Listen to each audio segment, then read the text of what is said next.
Olha, eu era uma jovem mulher. Era quase uma menina. Foi meu primeiro mandato. Sempre atuei como professora. Corajosa, brigona, esperançosa. Militante política, exilada política, democrata. Uma mulher brasileira comum, né? Mãe, cidadã. Eu achava que a voz da mulher podia gritar pela igualdade das mulheres. Mulher negra favelada.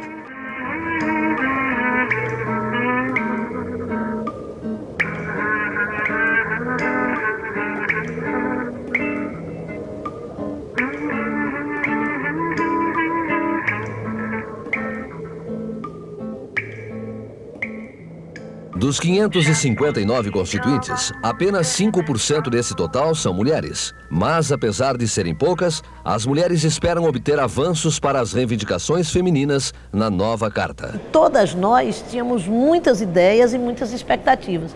No entanto, quando chegamos aqui, a nossa marca era a marca do inusitado.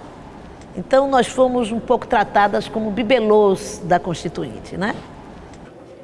Chegamos num plenário sem banheiro.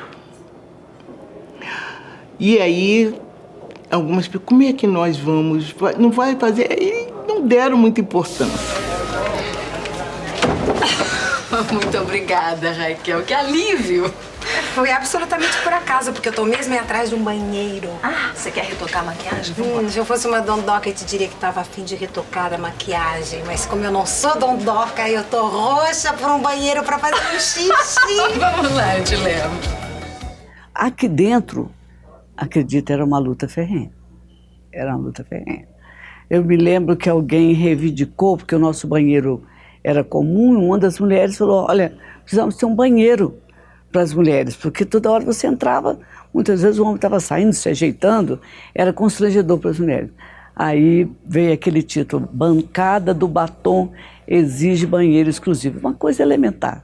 Já existiam mulheres que tinham sido deputadas e ninguém se deu conta que era necessário ter um banheiro feminino no plenário. E eu fui para o Congresso, vim para aqui, para Brasília. 1967. 1967, E aí fiquei aqui em Brasília. Com um ano depois veio o golpe e aí nos tirou. Éramos 7 deputadas. Era a Ivete Vargas, eu, Júlia Steinbrück, Nízia Carone, Lígia Dutel e Nessi Novaes. Então, só ficou a Nessi Novaes, que era da situação no momento. E as outras todas foram cassadas, inclusive eu. Nós vínhamos de uma participação muito diminuta da mulher no parlamento brasileiro. Nós nunca chegamos a uma dezena.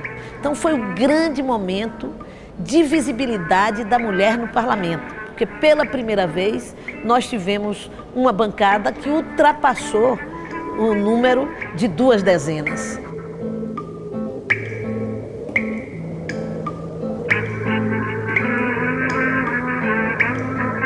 Que dificuldades vocês enfrentaram? Ah, muitas. Muitas, e até de uma maneira carinhosa. Aquele ar paternalista, minha filha, deixa que eu lhe ensino, é bem assim. E a gente tinha que ter muito cuidado, porque a vaidade humana é grande, mas a vaidade dos homens é maior ainda, bem maior.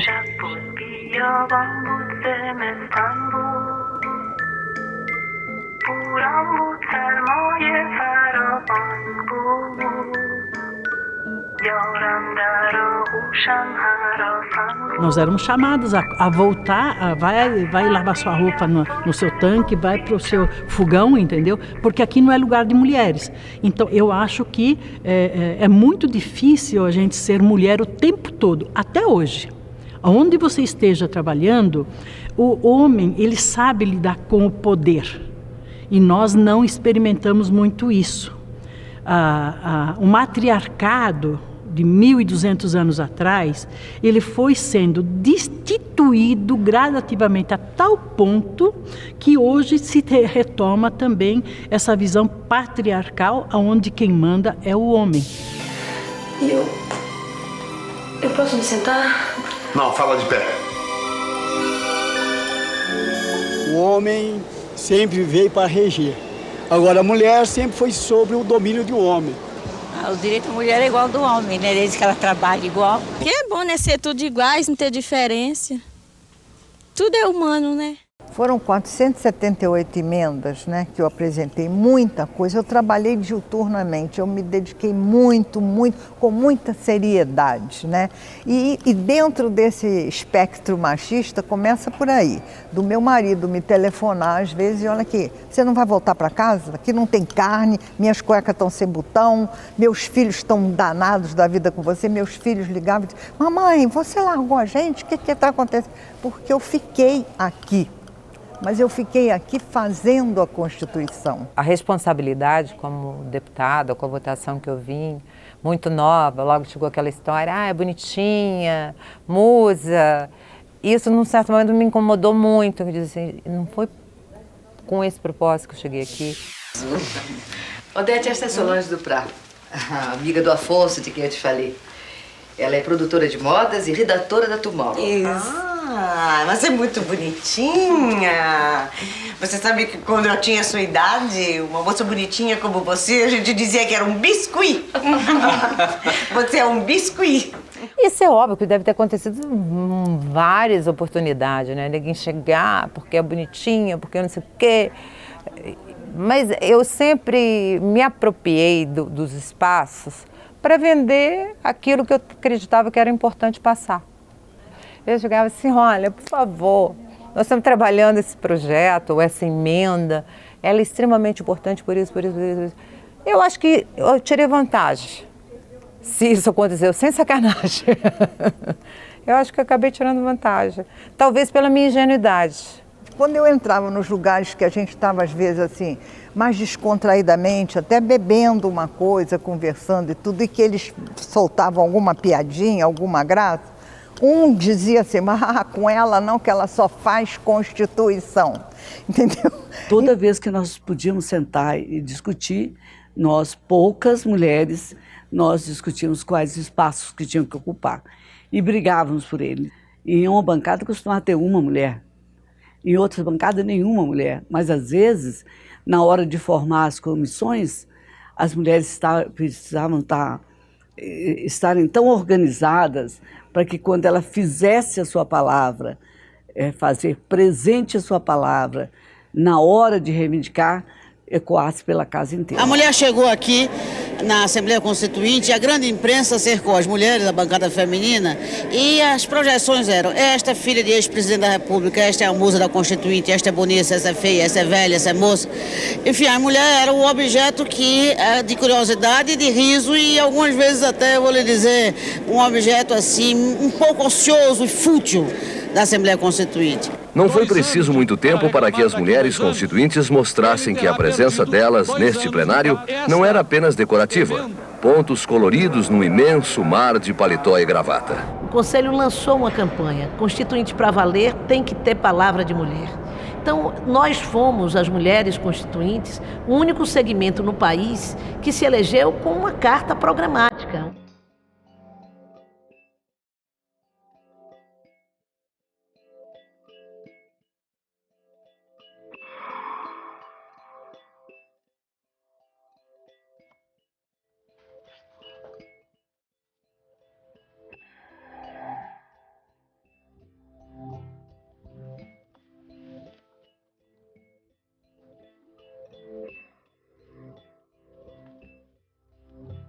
Essa Carta das Mulheres Constituintes contemplou basicamente o direito igual, homens e mulheres perante a lei têm direitos iguais.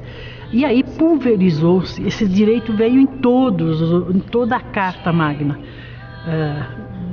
nos direitos individuais, sociais e nas políticas públicas, então nenhuma discriminação a mais. Eu acho que isso está consagrado na Constituição por conta do trabalho do grupo de parlamentares aqui, que éramos 26.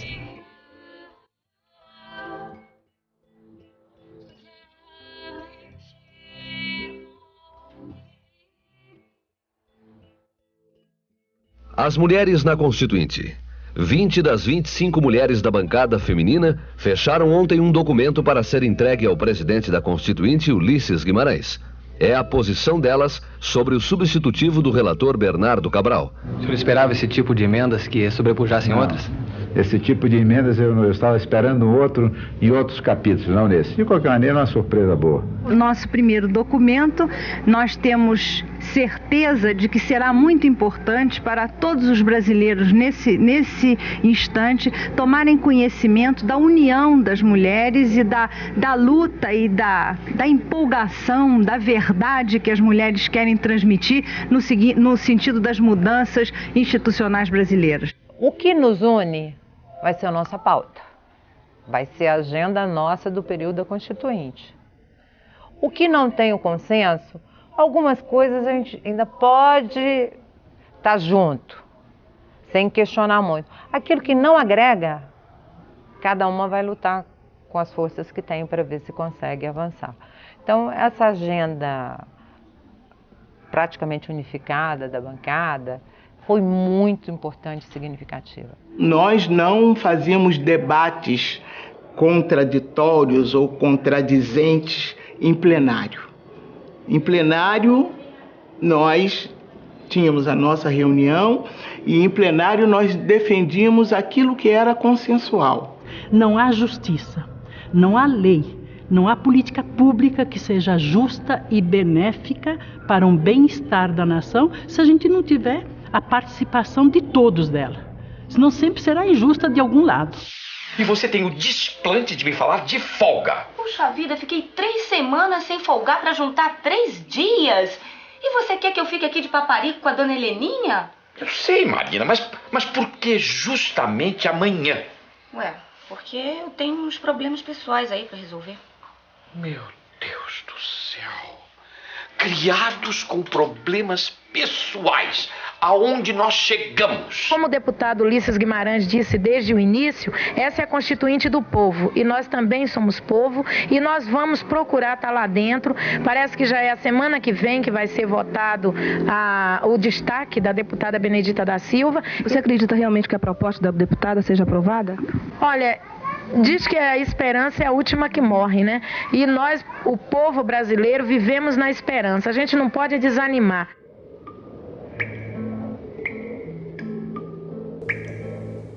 O Congresso passou a ser um amplificador de todas essas demandas sociais, em todos os segmentos, não era só da questão das minorias, não.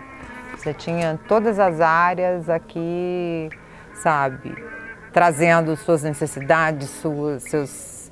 Eu acho que até a Constituinte ela acabou sendo muito detalhista e minuciosa, porque a gente vinha de um período de exceção. Aí agora essa Constituição democrática e perene, quero garantir tudo. Foi uma luta que expressou em vários momentos a participação consciente e eu diria em alguns momentos quase que maciça da sociedade brasileira. A Constituinte chegou a ter momentos em que tiveram milhões de participações, através de emendas, de assinaturas, de mobilizações, de propostas. Essa casa era assim, 24 horas, tinha dia que nós votávamos até 4, 5 horas da manhã. Eu cheguei a ficar sem ir ao Ceará durante 45 dias, porque eram tantas as coisas importantes que estavam sendo votadas aqui. Toda a proposta, praticamente toda a proposta consagrada na Constituição veio num processo de construção da sociedade brasileira. Seja ela mulheres, seja ela políticas de jovens, para a juventude, a política da educação, a política setorial de empresários ou trabalhadores rurais ou sindicais. Quer dizer, nós colhemos o que a nação trouxe. E todos os dias chegam novos grupos ao Congresso Nacional, cada um com a sua mensagem e com uma proposta de emenda popular.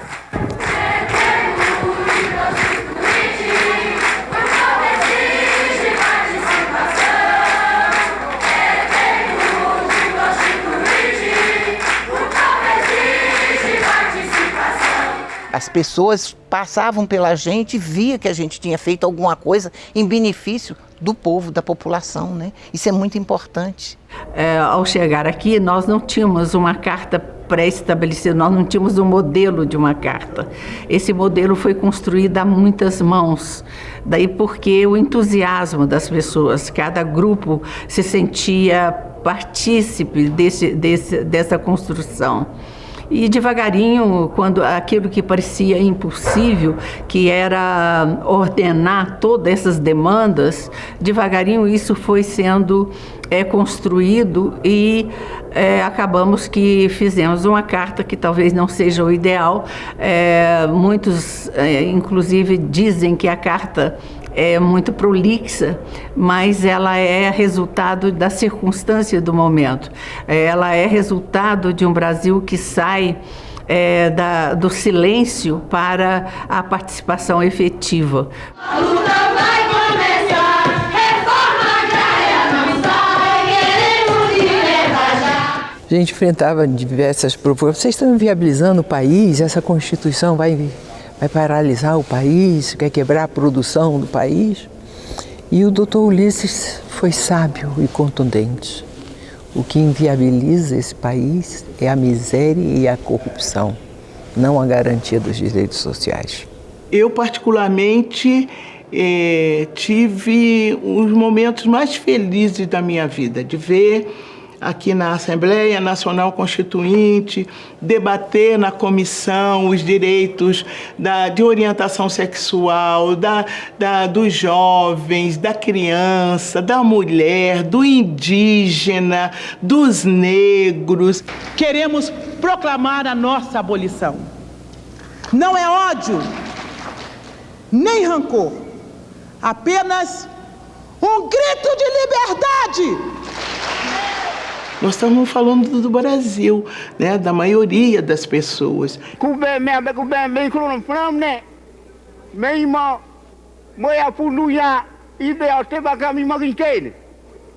Nós precisamos melhorar o meu povo indígena, procurar mais assossegar o meu povo, procurar mais preservar a terra para o meu povo, respeitar mais a minha tradição, cultura indígena. Nós fomos nas tribos visitar os encontros, eu acho que, se eu não me engano, no Acre, e tivemos ali uma indígena, dias antes, ela tinha levantado o facão para as autoridades executivas. E no dia que eu fui, ela fez uma coisa linda, linda. E aquela nossa identificação, eu chego a me arrepiar quando penso. É que aquela mesma mulher que tinha levantado um facão, né? Ela veio, abraçou o Lula, pegou a criança dela e veio e colocou no meu colo. Eu parada. Aí eu comecei a chorar. E eu dizia assim, meu Deus, eu preciso me envolver mais nessa luta. Foi naquele momento, nós já estávamos lutando pelos indígenas, mas naquele momento eu me senti muito mais, responsável com aquela criança no colo, sabendo que ela estava pensando, né, naquele momento. Aí eu com aquela criança disse, puxa, a luta deles é a luta nossa, do povo negro.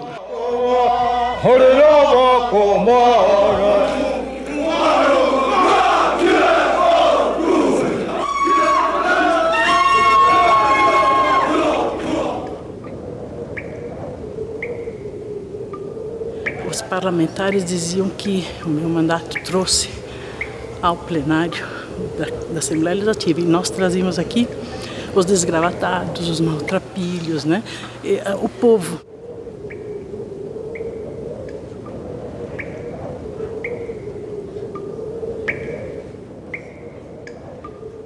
Sabe que durante todos esses anos já gravei muitas coisas, mas entrar aqui assim, no silêncio, foi diferente.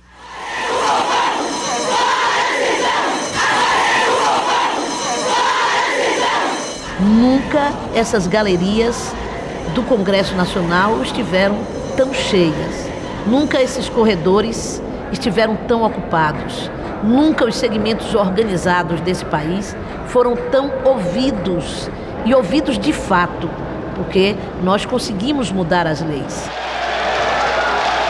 esse momento obrigou a que a política exercesse o seu papel, que foi unir e encontrar posições que a esquerda tinha que ceder, a direita tinha que ceder, o centro tinha que ceder, os representantes do campo tinham que ceder, os representantes da indústria tinham que ceder para constituírem um texto de consenso, chegando ao ponto de nós admitirmos emendas que foram feitas cortando palavras de emendas apresentadas. Ou seja, o texto que unificava não existia enquanto emenda para ser votado. E nós construíamos em plenário essa nova emenda. Isto é a verdadeira razão do parlamento, que é intermediar os interesses da sociedade, conseguir equilibrar esses interesses, conseguir traduzir isso num texto, numa lei que pudesse representar a opinião de todos, ou pelo menos ser suportado por todos. Havia um sentido de fraternidade, de solidariedade.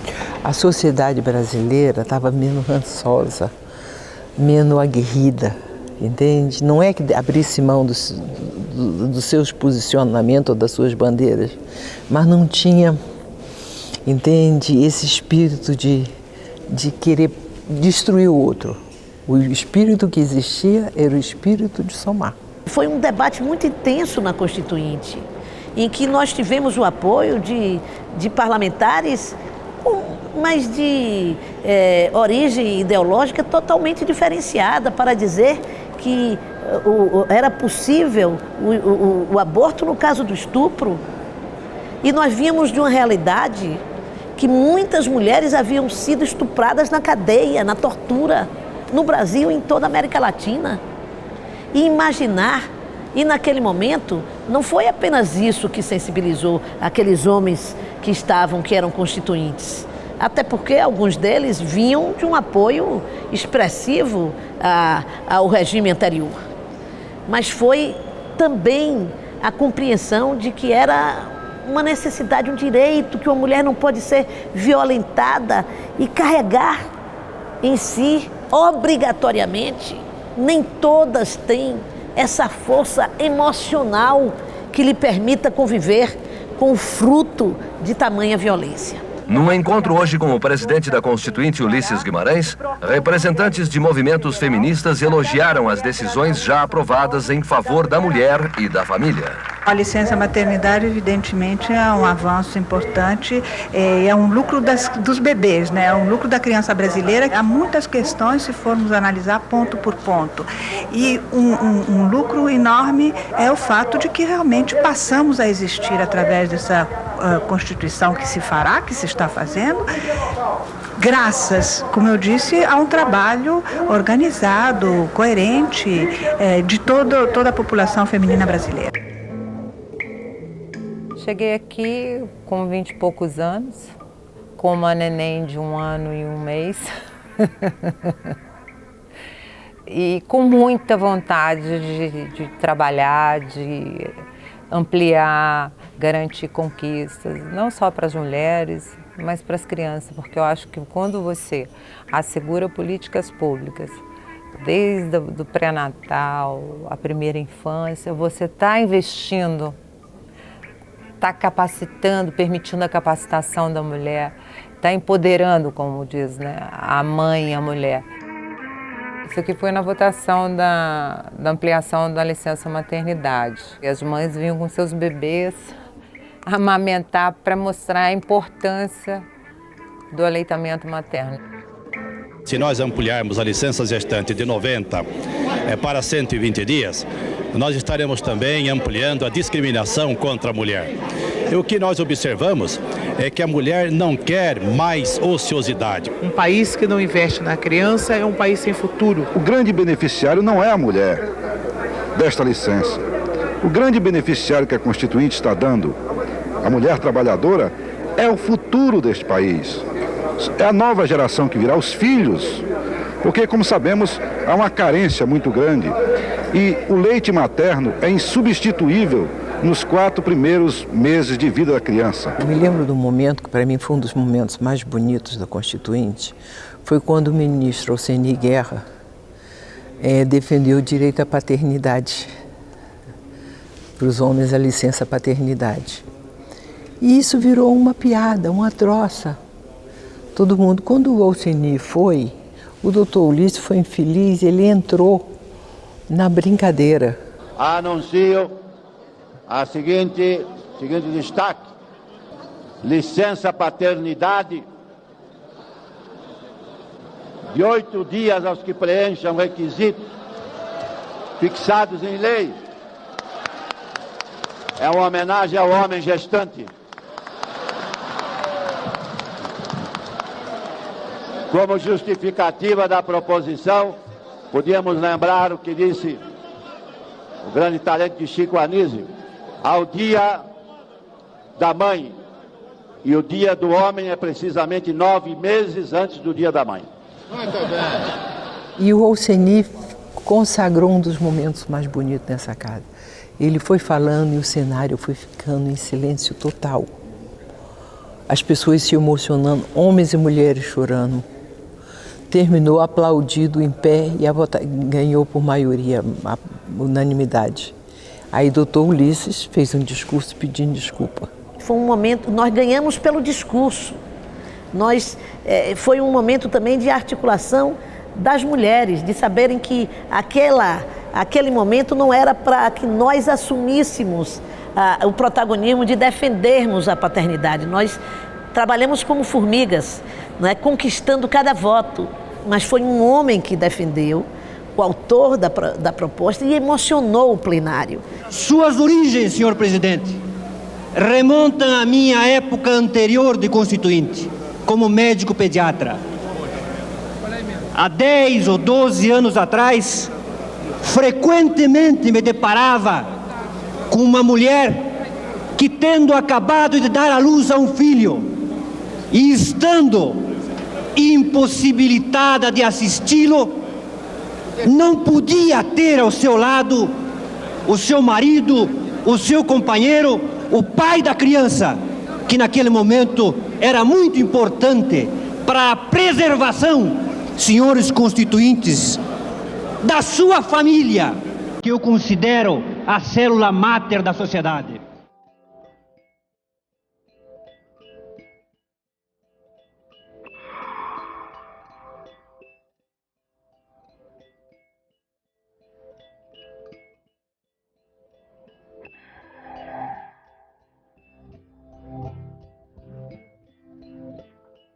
Gente, como é que você captou essas fotos? Que coisa linda! Mas era uma ebulição de propostas, de participações. Olha nós aqui, ó. Não sei se vocês mais jovens têm consciência do que foi esse rompimento, sabe? Essa postura assim de... Foi um rompimento mesmo. Nós estávamos recém-chegados a um regime democrático depois de tanto tempo de tortura, de dificuldades. De repente o Brasil explode aqui dentro do Congresso Nacional, querendo participar, querendo adquirir conquistas que até então era apenas um sonho. Esse dia foi o dia triste, porque ao mesmo tempo em que nós discutimos a questão dos quilombolas e dos direitos dos negros, a história do ensino da África na comissão, foi o mesmo dia que tratou também da orientação sexual. E eu me lembro a hostilidade feita ao Triângulo Rosa, que veio apresentar a sua proposta, né? E me lembro desta cena que me arrepiou, porque eu vi ali, que isso é bom que se registre, que o machismo não é uma coisa de uma etnia. O machismo é um machismo.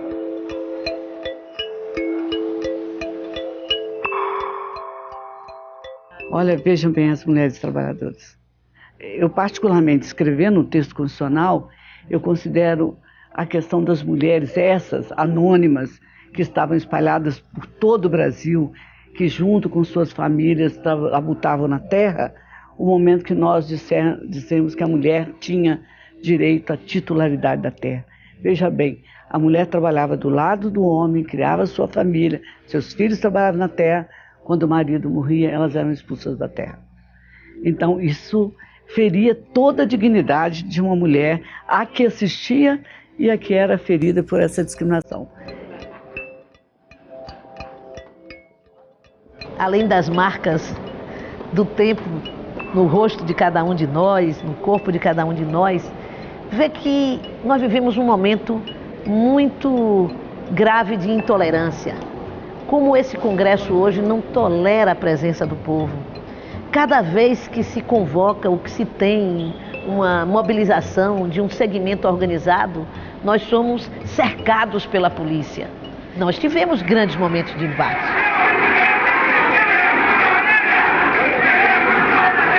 Mas nós nunca deixamos de ter as galerias da Câmara e do Senado cheias de representantes do povo.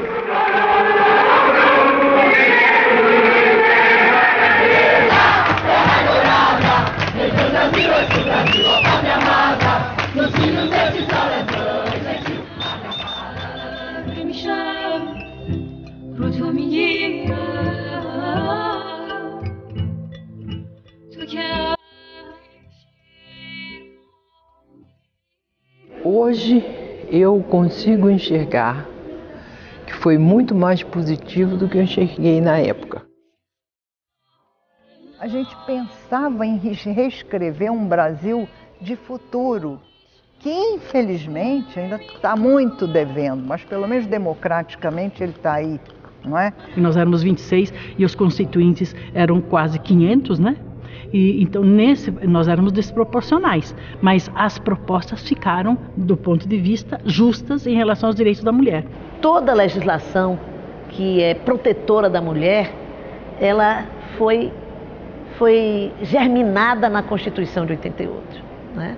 Nós lançamos na Constituição de 88 a semente.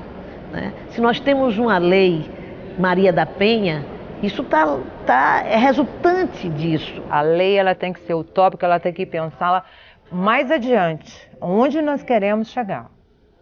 Para ter essa ferramenta e eu aqui na sociedade dizer, olha, eu estou lutando porque meu direito está garantido. Eu quero que respeite.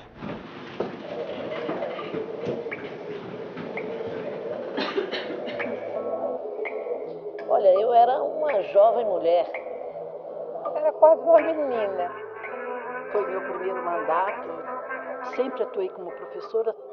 Corajosa, brigona, esperançosa. Pegou a criança dela e veio e colocou no meu colo. Eu parada. Aí eu comecei a chorar. E eu dizia assim, meu Deus, a luta deles é a luta nossa, do povo negro.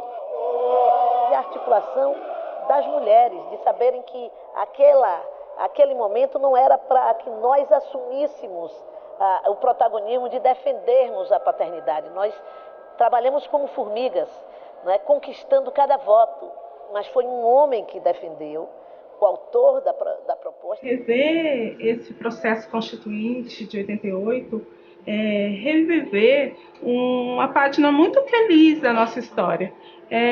Lembrar de um período em que o Estado Democrático de Direito estava em plena busca da sua excelência. Eu realmente não tinha noção que, assim, tá tão perto. Tipo, eu tenho 28 anos, há 30 anos atrás, as mulheres não tinham os direitos que a gente tinha hoje. Então, é uma conquista muito próxima.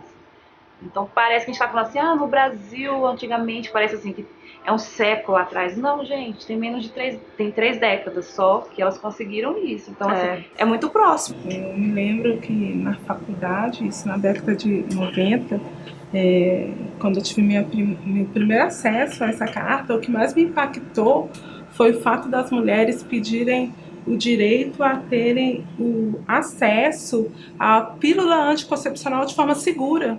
Para mim, aquilo era um pedido de socorro, era dizendo que elas queriam ser donas do próprio corpo delas, né? Igual para mim o que chocou assim foi que aqui no Congresso, hoje a gente tem assim muita liberdade, tem várias mulheres, hoje mesmo a gente tem aqui na nossa TV diretora, a gente tem mulheres que estão assim em cargo de liderança. E antigamente não tinha banheiro feminino no Congresso. Eu acho que isso foi o que me impactou. Me surpreendeu, assim, né? eu não imaginava. Como assim? Não tinha banheiro feminino? Algo que hoje é tão...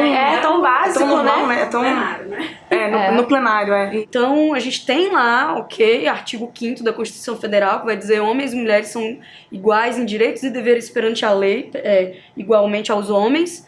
No entanto, eu quero saber cadê a materialidade disso. O Brasil é um dos países que tem mais violência contra a mulher. A gente ainda tem 5,5 milhões de crianças sem registro de paternidade.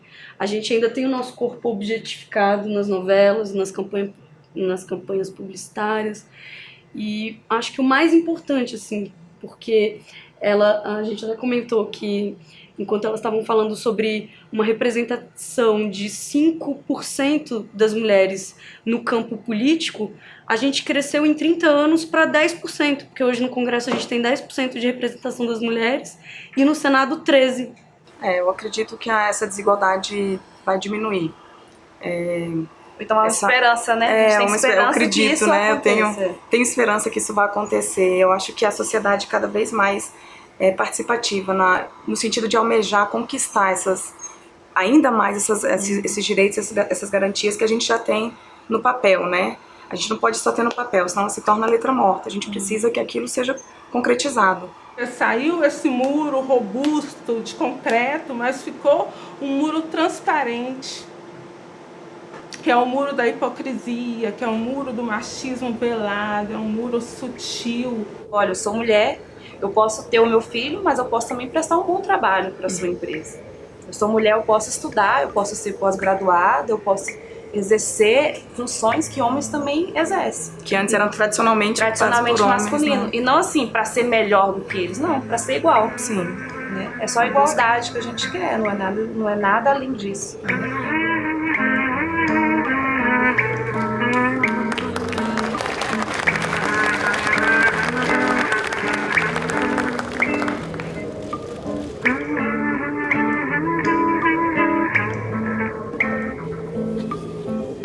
Nós usamos o batom para muitas coisas.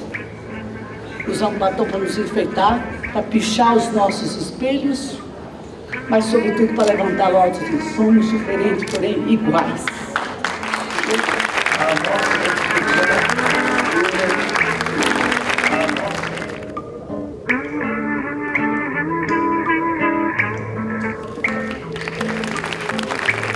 As mulheres já avançaram muito mais de dentro para fora do que de fora para dentro. Aquela mulher da Constituinte, ela precisava do texto constitucional para chegar e colocar na mesa do patrão, diante do marido, diante da sociedade, andando pelas ruas. Olha, não me empurre, não me maltrate, não me discrimine, não me violente, entendeu? Também estou no mercado de trabalho, também sustento a família. A Constituição, e hoje não há diferença, porque ela luta pela igualdade.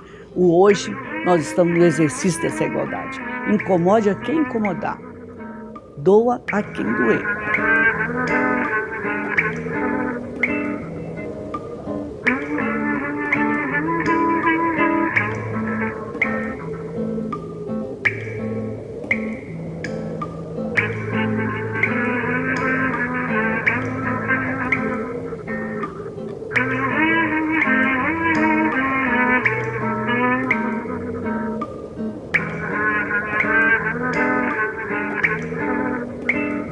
Muitas vezes eu saio com as minhas amigas e uma vez eu fui num bar ali na Zanorte com elas e o bar tinha só um banheiro unissex. Aí eu, não, me recuso, vou falar com o dono do bar. Aí eu perguntei pra ele, eu falei, você não tem um banheiro feminino? Aí ele olhou pra minha cara e falou assim, vocês não queriam direitos iguais? Eu sou feminista, sou mãe, eu tenho várias ideias, mas naquele momento eu me calei. Mas depois eu fui estudar e depois, porque é isso que a gente faz, né? A gente é violentado e depois a gente se arma de todas as ferramentas e todos os instrumentos para continuar sobrevivendo, né? E eu achei uma frase que eu gostaria de falar para o dono desse bar, mas para todo mundo que acha que a igualdade é isso, deslegitimar a diferença, né? Que é assim: lutar pela igualdade sempre que as diferenças nos discriminem, e lutar pela diferença sempre que a igualdade nos descaracterize. Porque a gente não quer isso.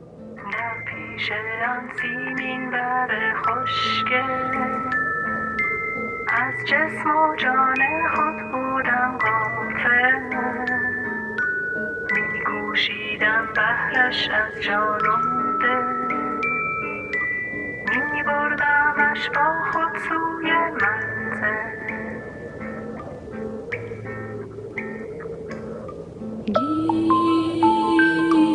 گیسویش از باد و باران گشته آشفته